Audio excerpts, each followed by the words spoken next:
All right, so this is part 2 of the video on how to program this Kwikset lock successfully.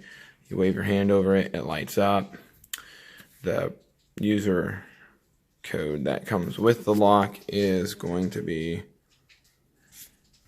sorry about that, 0000, and you want to go into programming a new user code. Then you hit the enter button, and then you hit the 1 button for user codes, and then hit enter, and it will let you program your new user code. Now the default one is 1, 2, 3, 4. I'm going to show you this will work. I'm going to just pick 5, 6, 7, 8, and then what we're going to do is hit the enter button. It should beep twice, and then beeping twice tells you that it was successfully loaded. So I'll prove to you that it works. So what we're going to do is we're going to hit the lock button here, and we're going to lock the deadbolt. And then we're going to come back, and it gives you the security feature right here where you can, it makes you press buttons in a different order just so people can't come up and try to swipe your code by seeing where your fingerprints are. So 5, 6, 7, 8, and then a lock. Boom.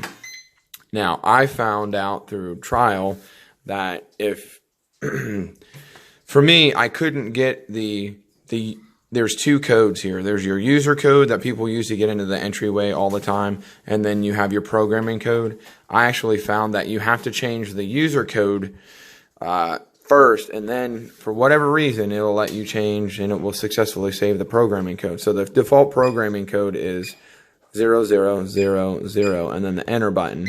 And then to change the programming code, you need to hit the number 4, and then let it flash for a second, and hit enter. And now it let you change the programming code. So let's just choose a programming code of 1, 1, 1, 1, and we'll hit the enter button. 2 beeps means it's programmed successfully. Now, to do all of your work on the door, it's not 0000. So say we wanted to do the hanging procedure over because we lost our batteries or whatever, or it's not working correctly. So the hanging procedure is your user code. We just changed it to 1, 1, 1, 1. The enter key, then the 0 key, and then the enter key, and then the door lock will position itself. Either you have a left hand or right hand door. So that's it for this lock. It's not too difficult once you get the hang of it, but you have to always have it unlocked to program it. And I found that you have to change the user code before you can change the programming code.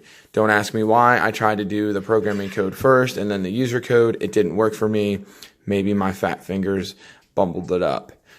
But it's fairly simple. I'll show you how to change the user code again. So remember, we changed our access code, the programming code, from 0000, which is the default. We changed it to 1111. So we have to always press this code every time we want to get into the door to program something. So programming code is 1111. We hit the enter key, and then it'll beep once.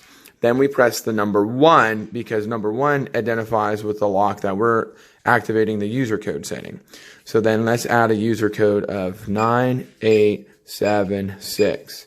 9876. We're going to hit the enter key. It'll beep 3 times. It did not take that. For whatever reason, it did not take it. So we need to time out. Maybe I'm going too slow because I'm making this video. We'll try again. If you wait just 10 seconds, it'll time out here. We'll wipe it. So the default is 1, 1, 1, 1, enter. We want to choose 1, enter, and we'll do 9, 8, 9, 8. We'll try that, and we'll hit enter. 2, see, I was just going too slow. So 2 successful beeps means that it took it. So we're going to lock the door. Boom, locked it. We want to unlock it. It's going to ask for randomized numbers just to press them. We're going to hit the user code 9898. We're hitting the unlock button. Boom, we took it. There's not a whole lot of information. I didn't find any videos on this lock. This is why I did this, so everybody can see how to program this thing. That was the number 1 reason people didn't like this lock on Home Depot. This is where I bought it from. Again, this was the Black Friday special for $49.99. It's a good lock. It does everything that all the other locks do. It's not Wi-Fi enabled. It's not app enabled, but, in today's technology and the way things are moving, that would be nice. but it's not necessary. If somebody needs to get in your house and you're not home and they're talking to you and you trust them, then you could just trust them with the passcode one time, and then when you get home that day, change it. Or you can even set up settings in here in further reading to have a one-time expirable passcode. So say your mother-in-law or your father-in-law needed to come over, you can give them this passcode and it only works one time.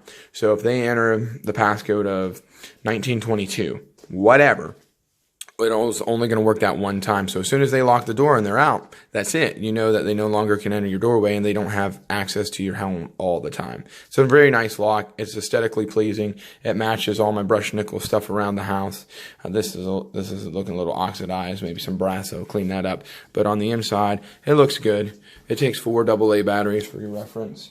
And this, again, this right here is absolute garbage. They shouldn't have even put this in there. It has no bearing on this lock whatsoever. And then this just slides down like that, and that's it. And then you still have your manual lock right there. Thanks, everybody.